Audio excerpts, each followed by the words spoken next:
Փայլակ Ֆարադյան, իրականում եմ լրատվական կայք, պարոն Ավինյան, ձեր հայտարարագրերը ուսումնասիրելիս յուրաքանչյուր տարի ձեր եկամուտները աճում է, կկիսվեք հանրության հետ, ինչպես եք հարստանում այդ բանաձևով, իրենք էլ օգտվեն դրանից, կիսում եք Նիկոլ Փաշինյանի եկեղեցու ճակերտավոր ասած մաքրման աշխատանքներին, օրինակ ձեր խմբակցության ավականու անդամ տեսա Արմեն Քալչյանը հայտարարել էր, որ օրինակ Նավասարդ Կճոյանը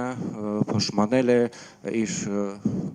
ուղղել է իր մեղքերը, ուզում եմ հասկանամ դա իրենք ԿՊԱ-ականների մոտ են, հա, եկել մեղքերի թողության, ինչպես է դա իրականացվել, որ նմանատիպ հայտարարություններ է լինում տարբեր ԿՊԱ-ականների կողմից եւ նաեւ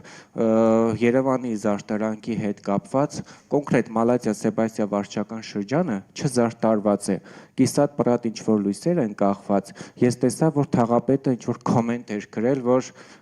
տենդեր շահողը անհաջող է եղել, անհաջող կառավարիչի պատճառ չի արդյոք սա եւ արդյոք Մալաթիա Սեբաստիայի բնակիչները արժանի են այն իրավիճակին, ինչը կա, ի վերջո Երևանը միայն կենտրոնը չէ, շնորհակալություն։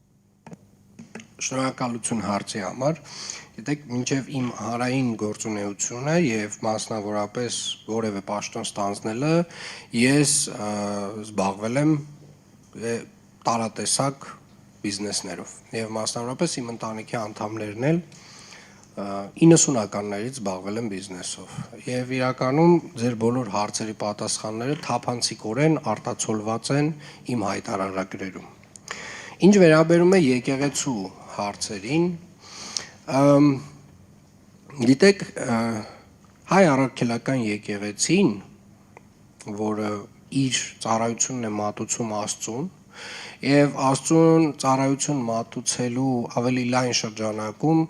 կարելի է նաեւ ընկալել, որ ծառայություն է մատուցում իր հոտին, հայ ժողովրդին մասնավորապես այս դեպքում,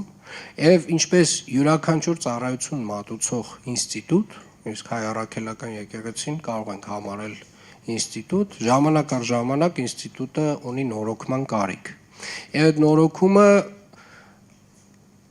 ժամանակը պարտադրում է, այսինքն հին բարքերով, հին տրամաբանությամբ, կեղծավորությամբ, իրականությունից կտրվածությամբ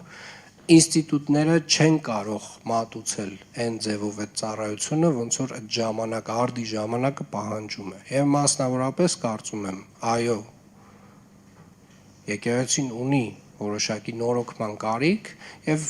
դարերի ընթացքում այդպիսի նորոգումներ տեղի են ունեցել։ Եվ ես կարծում եմ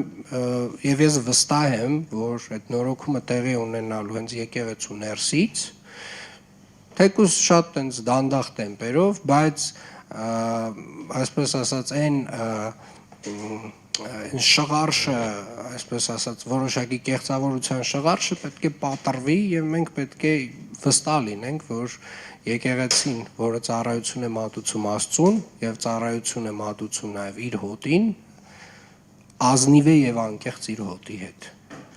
Ինչ վերաբերում է Մալաթիա Սեբաստիայի զարդարանքին, անկեղծ ասած, ձեզանից առաջին անգամ եմ լսում խնդրի մասին, անպայմանորեն կհետազոտեմ եւ կփորձենք լուծումներ տալ։ Չէ, պարոն Ավինյան, դուք շրջանցում եք բուն հարցը, ես ասում եմ Նավասարդ Կճոյանի վերաբերյալ։ Դե ես ոչ մի հարց չեմ շրջանցում, ես ձեզ տալիս եմ այն պատասխանը, որը որ կարծում եմ ճիշտ պատասխանն է ձեր հարցին, ես չեմ կարող անհատների մասին խոսել այստեղ։